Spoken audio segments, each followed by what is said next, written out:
Mga kwentong pambata ng mga Ingles. Untangle. Sa nayon ng Greenfields ay may nakatirang dalawang magkapatid na babae. Sa marahil ay isang masayang pamilya. Kumusta, Tita Grace? Huli ka na. Dapat kaninang umaga ka pa nandito. Ang iyong ina ay inutusan akong kunin ng bagong lutong chocolate cookies mula sa bayan. Napaborito ng iyong kapatid. Siya nga pala, maligayang kaarawan. Asan ang iyong kambal? Hindi ko alam. Sa kwarto niya. Kumusta? Maligayang kaarawan! Maraming salamat. Uy, Stella! Maligayang kaarawan! Bakit nandito ka sa kwarto mo?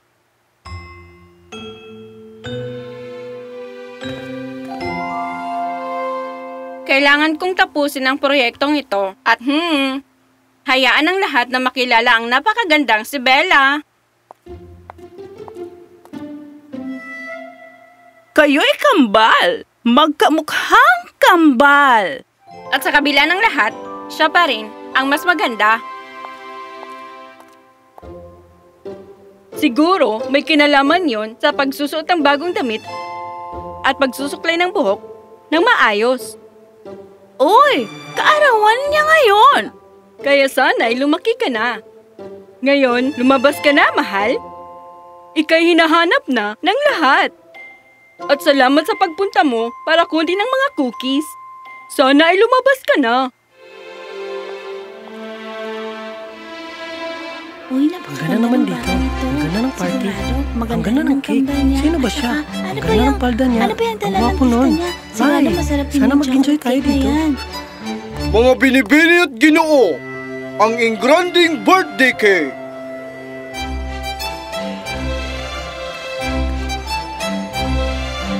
Saan kaya nila nabili yung chocolate cake nila? Sila nga. Sila pala Baka sa mga bayan. Yan ba Makapunta nga. Napaka-ganda! Ginawa ito ng walang iba kundi ang babaeng may kaarawan. Ang ibig kong sabihin, ang isa sa babaeng may kaarawan, si Bella! Magaling, Bella. Grabe! Ang galing-galing niya!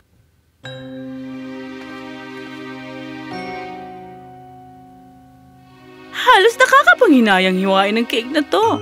Pero sige na, kayo na maghiwa ng sabay.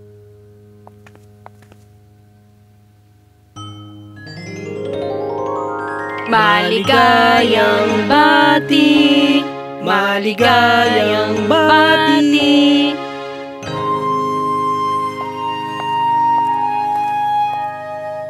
Uy, anong problema? Lagi na lang tungkol kay Bella. Siya ang maganda, siya ang talentado, siya ang matalino. Dahil lang hindi ako nagsusuot ng mamahalin o nakikita ng mga tao at mahal ko ang mga libro. Nung ako ay lumalaki, ito ay palaging tungkol sa iyong ina. Kahit na siya ay mas bata sa akin, ngunit siya ay mas matino, mas marunong, at matalino. At ako'y isang beses kaarawan ni Ama. Sa loob ng 3 gabi, gumawa ako ng magandang jacket para sa kanya. Pero nang ibibigay ko na sa kanya, nandoon na ang iyong ina. Mahal, ang ganda ng jacket na ito. At sigurado akong mahal ito. Ama, nag-ipon lang ako ng kaunti. Yun lang. Masaya ako na nagustuhan mo. Umiyak ako ng buong gabi. Siguro ganyan palagi ang magkapatid. Mas pinapaboran ang isa sa kanila kaysa sa isa. Ayos lang yan. Siguro.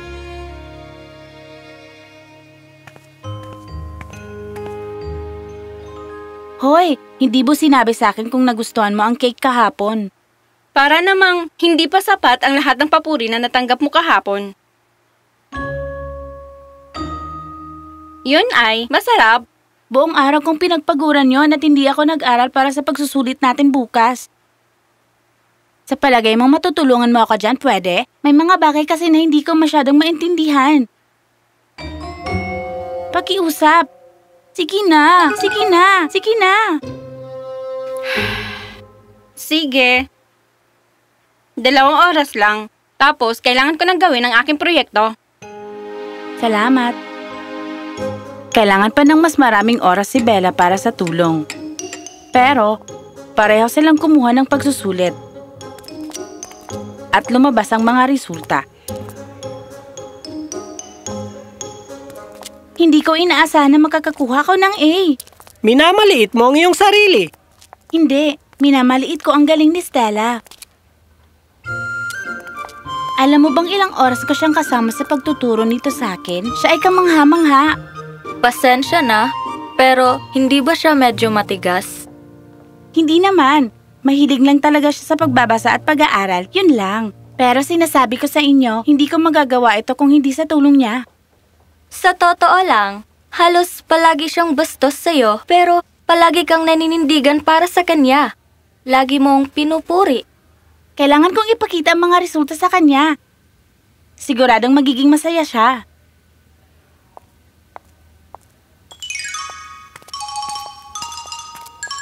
Uy! Nakita mo ba si Stella kahit saan? Nandito lang siya kanina. Yun siya! Stella! Stella! Makinig! Tingnan mo to! Paumanhin, kailangan ko pumunta sa Silidaklatan. Kita tayo.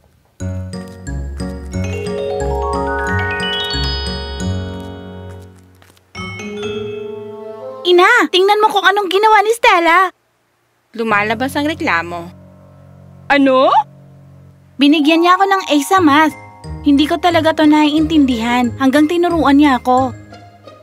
Hindi ko inaasahan ang kahit ano pa. Sana ipakita ni Stella kung gaano siya katalino at kabait at talagang mas malambing sa mga tao. Tigilan mo na nga. Akala mo ba mabait at matalino at magiliw ako? Oo, ikaw nga. Pero lagi mong sinasabi na mas maging matalino ako. Oo, matalino na makita kung gaano ka kahanga-hanga at payagan ng iba na makita ito. Okay lang kung ayaw makisalamuha. Pero ayaw sa mga tao sa paligid? Kahit sa salo-salo? Sa iyong sariling kaarawan? Yun ay sobra na, hindi ba? Bakit mo naman naisip na wala kaming pakialam sa'yo? Hindi ko alam. Palaging ikaw ang mas maganda. Stella, tayo ay magkakambal. Magkakambal na magkamukha. Lagi na lang tungkol sa'yo. Yung cake mo, yung lahat. Pinilit ko ang Tita Grace nyo na kunin ang paborito mong cookies mula sa bayan para sa'yo. At ayaw mong gumawa ng cake, bagamat mahilig ka sa cakes, kaya ginawa ko ang cake na gusto mo. Oo naman. Bakit hindi ko napansin? Talaga? Saan nanggagaling lahat ng to? Umiyak ako ng buong gabi. Siguro ganyan palagi ang magkapatid. Mas pinapaboran ang isa sa kanila kaysa sa isa. Ayos lang yan. Siguro. Ina, bakit mo binigyan si Lolo ng jacket sa kanyang kaarawan, gayong may ginawa na si Tita Grace para sa kanya? Kailan? Mga ilang taon nang nakalipas. At anong jacket? Hindi siya gumawa ng jacket. Sinabi ni Stella sa kanyang ina ang buong kwento. Nagkwento sa kanya ng kanyang tiyahin. Gumawa siya ng jacket? Hindi ko alam yon. Binili ko lang yung binigay ko kay Ama. Pauwi na ako nung araw na yon. Isang beses, kaarawan ni Ama. Sa loob ng 3 gabi, gumawa ako ng magandang jacket para sa kanya. Pero nang ibibigay ko na sa kanya, nandoon na ang iyong ina. Oo nga. Nagpuyat siya ng 3 gabi. Ginawa niya ito ng palihim. Sa katunayan, naaalala ko pagkatapos kong ibigay ang jacket kay Ama nung gabing yon. Mahal, ang ganda ng jacket na ito. At sigurado akong mahal ito. Ama, nag-ipon lang ako ng kaunti. Yun lang. Masaya ako na nagustuhan mo.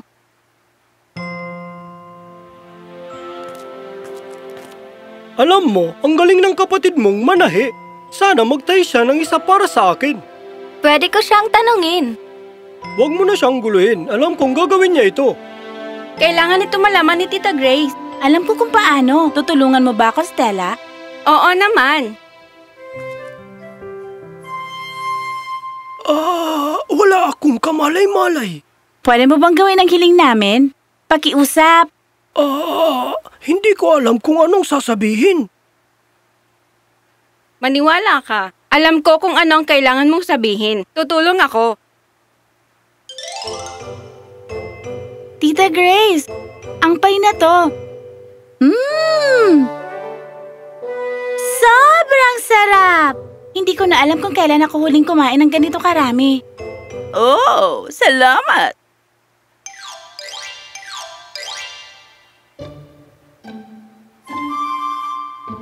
Si Lolo ay may sasabihin sa kanyang mga anak. Alam nyo, hindi ako masyadong makapagsalita tungkol sa, alam mo, mga damdamin at lahat ng iyon. At ngayon, napagtanto ko na si Grace ay katulad ko, hindi komportable sa pagbahagi ng kanyang damdamin. Ama? Ay, Grace, mas madali sa iyong kapatid dahil hindi katulad mo siya ay masigla at madaldal. Ngunit ikaw ay sensitibo, mapagmahal at tahimik at tulad ko. Hindi ko kailanman iniling na gawan mo ako ng jacket at hindi mo sinabi na ginawan mo na ako ng isa. Sinabi ko sa kanila, paumanhin. Wala akong alam, Grace. Ginawa mo ito ng palihim. At ako, pumili lang ng isa sa daan dahil hindi ko alam kung anong ibibigay sa kanya. Dapat sinabi ko kung gaano ko hinahangaan ng iyong pananahe at gusto kong gawin mo ito para sa akin. Dapat ay mas pinapahalagan ko kayong dalawa. Teka, wala akong natatandaan na binigyan kami ni Ama ng papuri. Kahit sa'yo. Hindi ko ginawa ang pagpapahayag ng damdamin na hindi ko hilig. Ngunit ang iyong kapatid ay sadyang madaldal at masigla na hindi na kailangan mag-isip kung anong sasabihin sa kanya. At sa akin ganun ka? Hay! Buong buhay ko sinisisi kita. Akala ko mas mahal mo siya. At ikinukwento ko yan kay Stella. Ikaw palagi ang sumusuporta sa akin. Ikaw at ako ay laging nandyan. Ngunit oras na upang subukan din sa iba, hindi ba? Kailangan ko lang sabihin, mahal ko kayong dalawa. Mahal ko kayong lahat. Ayun na yun. Gusto ko ng kape.